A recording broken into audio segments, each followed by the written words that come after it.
Bienvenidos a esta su semana número 12 del curso de Física 2 y Laboratorio. Vamos a abordar en esta ocasión lo relacionado con los fenómenos ondulatorios y sus diferentes usos y aplicaciones. En este caso, entonces, vamos a trabajar o vamos a mirar lo relacionado con la reflexión de ondas.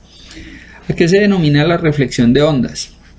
Se denomina de esta manera el fenómeno ondulatorio en el cual las ondas generadas experimentan un cambio de dirección, tales que la onda que llega al obstáculo se denomina incidente y la que sale se llama reflejada. En este fenómeno de reflexión encontramos tres componentes. Encontramos el ángulo incidente, el ángulo reflejado y la normal. Debemos tener en cuenta que esa normal equivale o está dirigida en forma perpendicular al plano. El otro fenómeno que vamos a trabajar y que vamos a identificar es el relacionado con la refracción. La refracción es el fenómeno ondulatorio que consiste en el cambio de dirección de las ondas cuando pasan de un medio a otro, denominadas onda incidente y onda reflejada. Anexo a esto, relacionado con este, encontramos la ley de Snell, que se trabaja cuando vamos a estudiar lo relacionado con la óptica y con fenómenos ópticos. El otro fenómeno que vamos a revisar es el relacionado o denominado como principio de Huygens. Este es un fenómeno ondulatorio según el cual todo punto de una fuente de onda puede considerarse como una nueva fuente de ondas que se propagan en todas direcciones con relación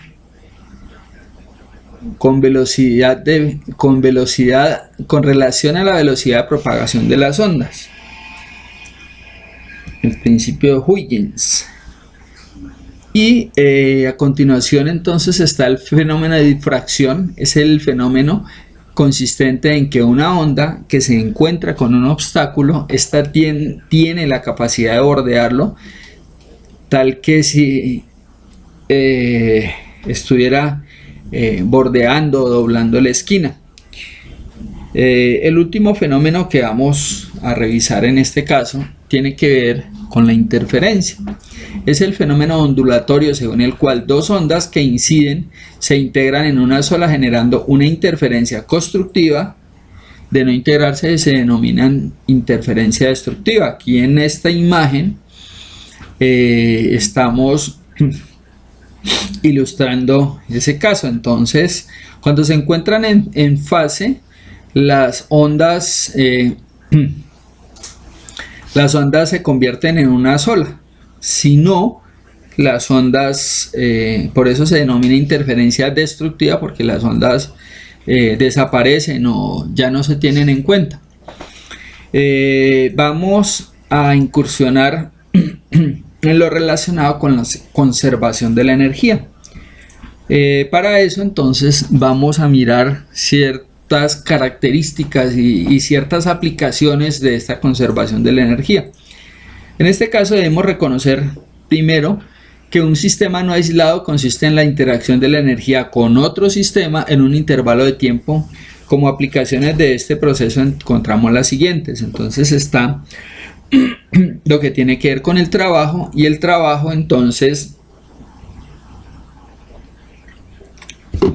en este proceso hay una interacción entre la fuerza y el sistema. Está la onda mecánica, que hay una interacción entre la energía. Está el calor, en el cual hay una interacción en las temperaturas, hay variaciones o hay disminuciones de temperatura. Está la transferencia, que es el cambio o la transformación de ciertas situaciones o de ciertos fenómenos. Está la transmisión eléctrica, que relaciona básicamente lo que tiene que ver con las ondas electromagnéticas. Y está la radiación electromagnética, que se relaciona básicamente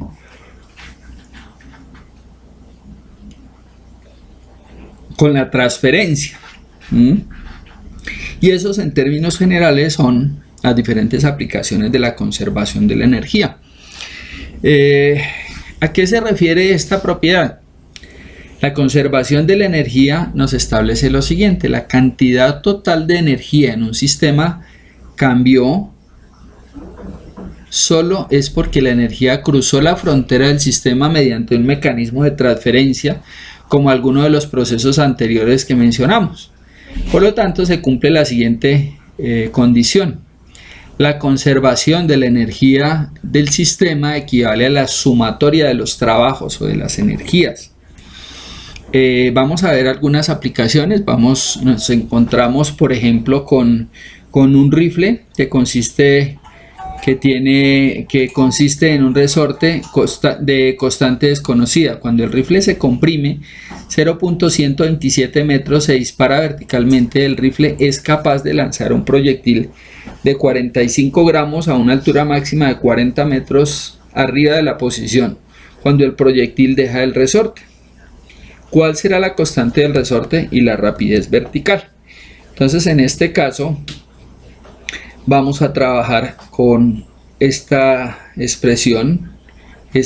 La constante es igual a 2 veces la masa por la gravedad, la altura menos la distancia sobre la distancia al cuadrado. En el caso de los datos que nos dieron anteriormente, sería 2 por 0.045 kilogramos por 9.8 metros sobre segundos cuadrados, 40 menos 0.127 metros sobre 0.127 metros. Es negativo porque está actuando en dirección contraria a la gravedad. Entonces, en este caso la constante es de 2194.20 newtons sobre metros. Vamos a calcular a continuación la constante, la velocidad. Entonces, en este caso vamos a tener en cuenta esa constante que habíamos mencionado anteriormente, y la expresión equivale a la constante por x al cuadrado m menos 2 veces la gravedad menos x. Reemplazamos los valores que nos habían dado inicialmente, 2194.20 por 0.016 sobre 0.045 más 2 por 9.8 menos 0.127, eso nos va a dar una velocidad de 27.90 metros sobre segundos. Otra de las tantas aplicaciones que encontramos acá en este caso es un bloque de 4.56 kilogramos de masa que se une a un resorte horizontal de constante 2.34 por 10 a la 3 newtons sobre metros. El resorte se comprime 9.3 centímetros. Para este sistema, ¿cuál será la rapidez del bloque si la superficie no tiene rapidez? Y la rapidez si la fuerza tiene una fricción, si la rapidez tiene una fuerza de fricción constante de 5.3 newtons. En este caso, entonces, tendríamos 2.34 por 10 a la 3 menos 9.3 por 10 a la menos 2. Me daría un trabajo de 10.11 julios y una velocidad final de 2.12 metros sobre segundos. La velocidad inicial, entonces, vale 0 porque el sistema está partiendo del reposo. Vamos a hallar la otra información, la parte B de nuestro ejercicio. Entonces, en este caso serían 5.3 newtons por 9.3 por 10 a la menos 2 metros, que me da 0.050 julios, y la constante o la cantidad de energía que nos están pidiendo sería menos 10.11 más 0.050 me da menos 10.6 julios, y la velocidad final equivaldría a 2 por 10.06 sobre 4.56 kilogramos. Hallamos ese producto y a ese producto le calculamos la raíz cuadrada, me da 9.60 metros sobre segundos. Miremos otra aplicación en este campo de la conservación de la energía. Y entonces tenemos un bloque que tiene 0.89 kilogramos de masa, se da una velocidad, o tenemos una velocidad inicial de 1.34 metros sobre segundos hacia la derecha y choca con un resorte de masa despreciable con una constante de 90 newtons sobre metros. ¿Cuál será la máxima compresión del resorte después del choque y la máxima compresión si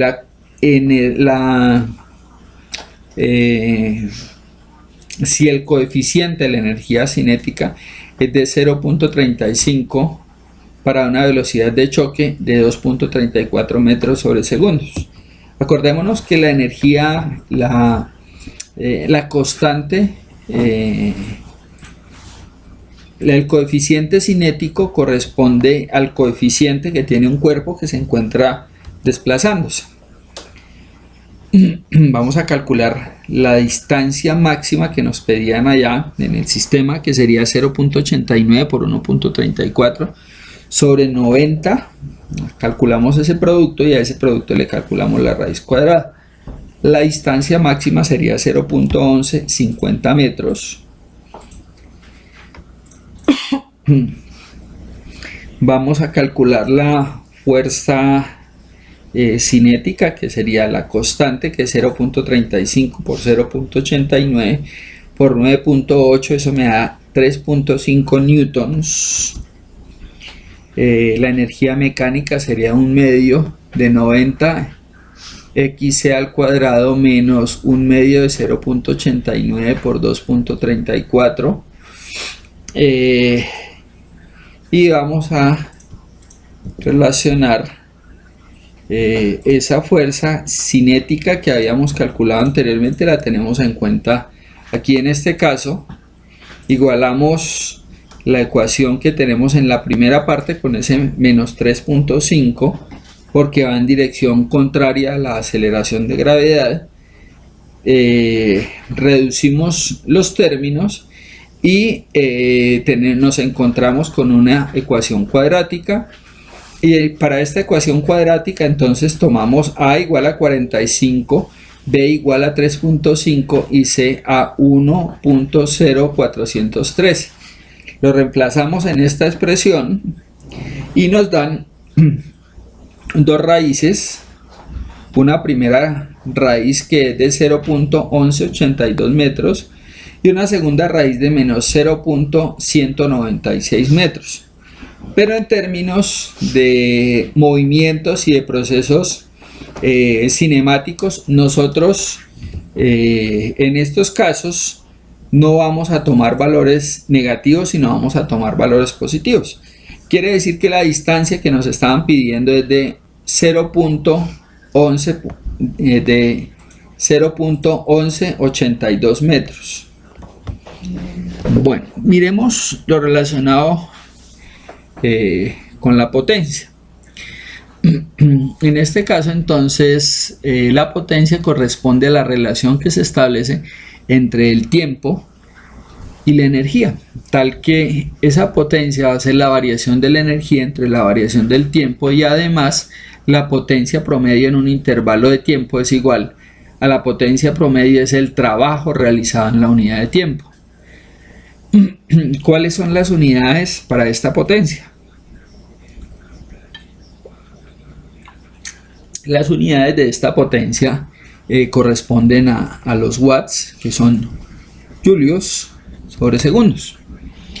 Miremos a continuación un ejemplo ilustrativo donde abordamos una serie de procesos que ya habíamos trabajado en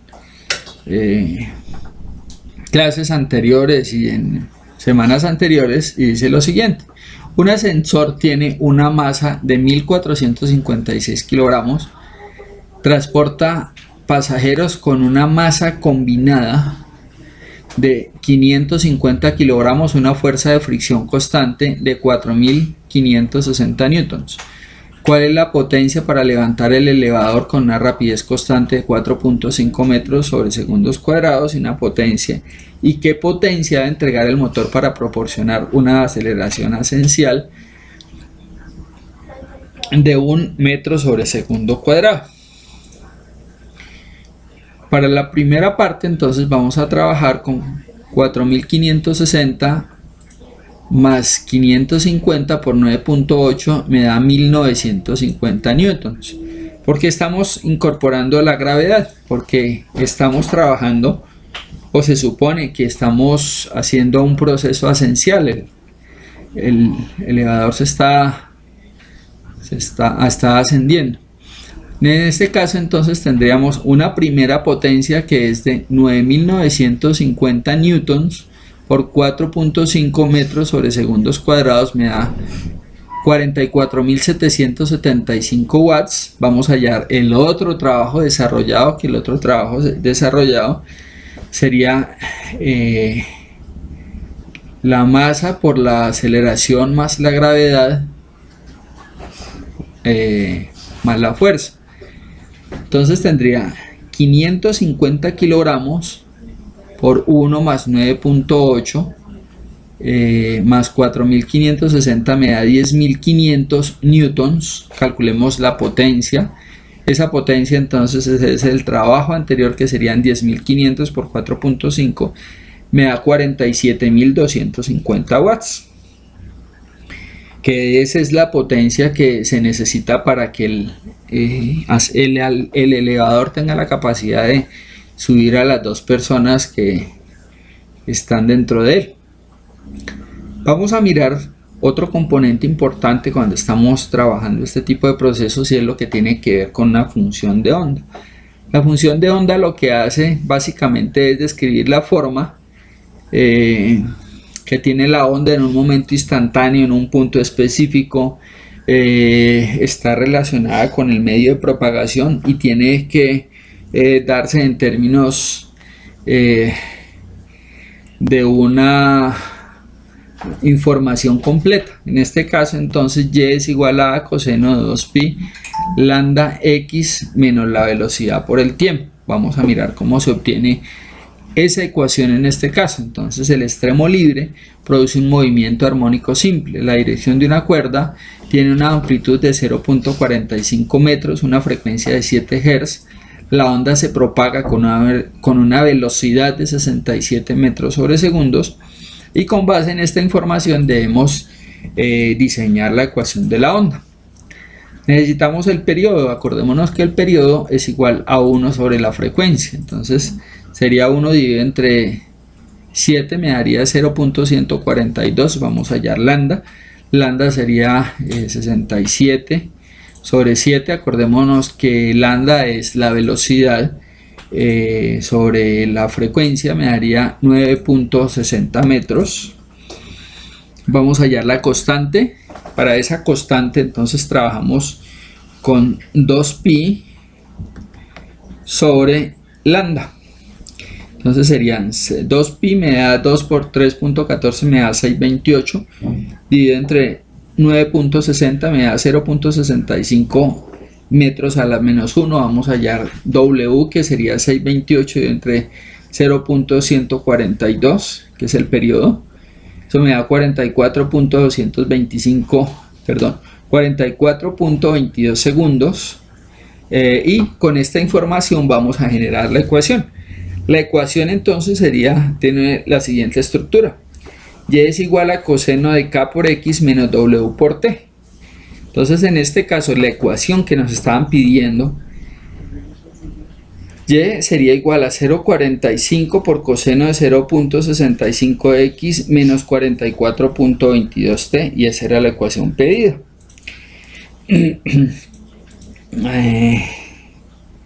A continuación entonces vamos a ver lo relacionado con la sobreposición.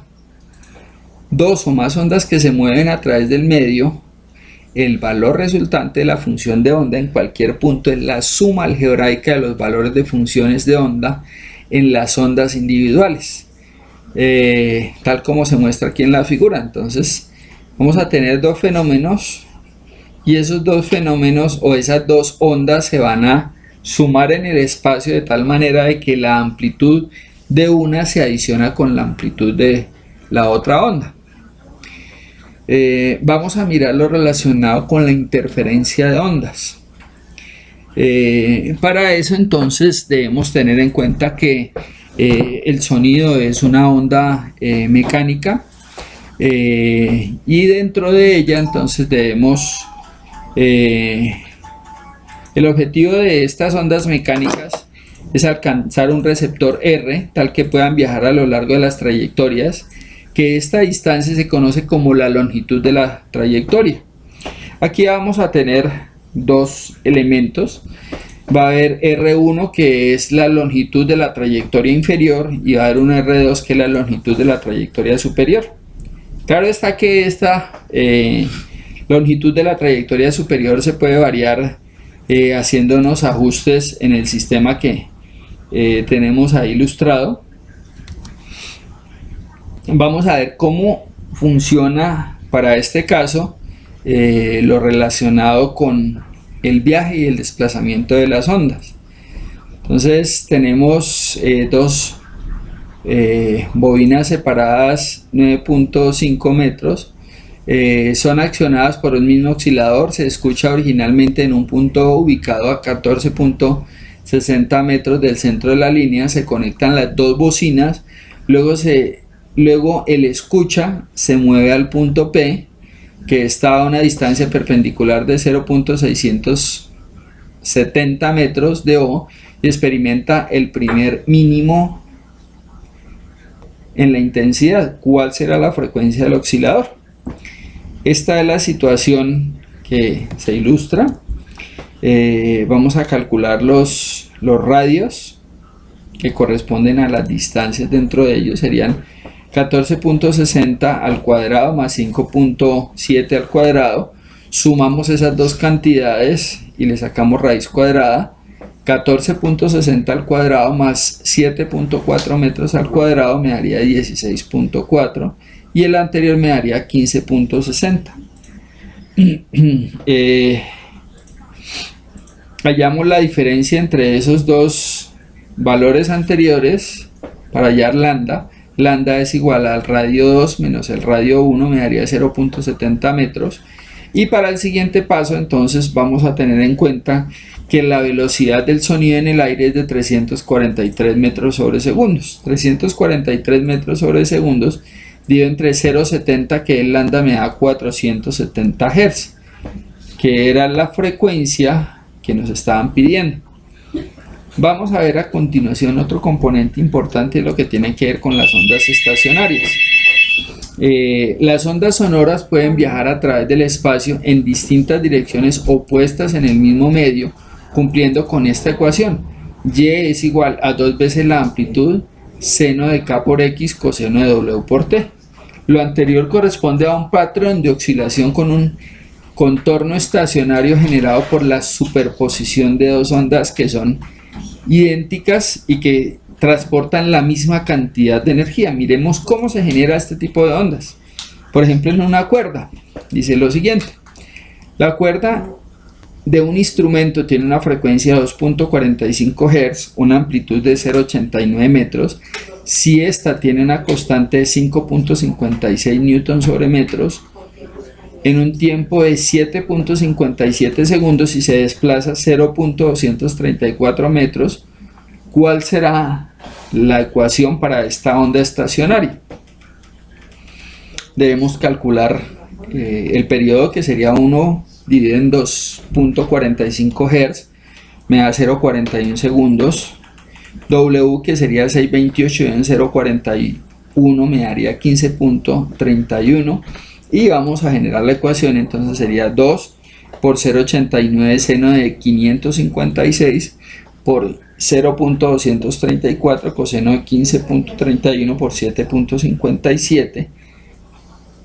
Obtendríamos una ecuación de Y igual a 1.78 seno de 1.30 coseno de 115.90. vamos a trabajar lo relacionado con las ondas estacionarias en una cuerda. Entonces, las ondas estacionarias en una cuerda tienen desplazamientos discretos llamados modos normales. ¿Qué significa eso? Significa que cada una de ellas va a tener una frecuencia o un valor de frecuencia característico. Las frecuencias de oscilación se llaman cuantización. Y esas cuantizaciones están sometidas a una condición de frontera. Va a tener unos valores máximos y va a tener unos valores mínimos. La frecuencia fundamental estará determinada, entonces vamos a abordarlo desde tres situaciones: de las cuerdas sonoras, desde los tubos abiertos, desde los tubos cerrados. Para cuerdas sonoras, entonces, el armónico equivale a n sobre 2L, la raíz cuadrada de la tensión sobre la densidad para los tubos abiertos. El armónico equivale a la frecuencia o al valor percibido, o el armónico que vamos a calcular por la velocidad sobre 2L. Y para tubos cerrados sería f de n es igual a n por b sobre 4L. Acordémonos que estamos trabajando con una velocidad del sonido de 340 metros sobre segundos. Vamos a mirar cómo se aplica en un tubo abierto. Entonces, un tubo cerrado tiene una longitud de 0.45 metros. ¿Cuál será la frecuencia que se percibe para el quinto armónico? Entonces, la frecuencia para el quinto armónico sería 5 por 340 sobre 4 por 0.45, me daría 191.25 Hz. Vamos a mirar para una cuerda. Entonces dice lo siguiente: una cuerda de una guitarra tiene una densidad de 0.84 kilogramos sobre metros si la longitud de onda de esta es de 0.56 metros y emite una frecuencia de 10.34. ¿Cuál será la frecuencia del tercer armónico? Entonces, para ese tercer armónico tendríamos F3 es igual a 3 sobre 2 por 0.53 raíz cuadrada de 1.34 sobre 0.89. Calculamos, hallamos ese cociente y a eso le calculamos la raíz cuadrada. Me da 3.41, sería 3.41 por 3 dividido en 1.12, me da 9.13 Hz. Muchísimas gracias, muchos éxitos.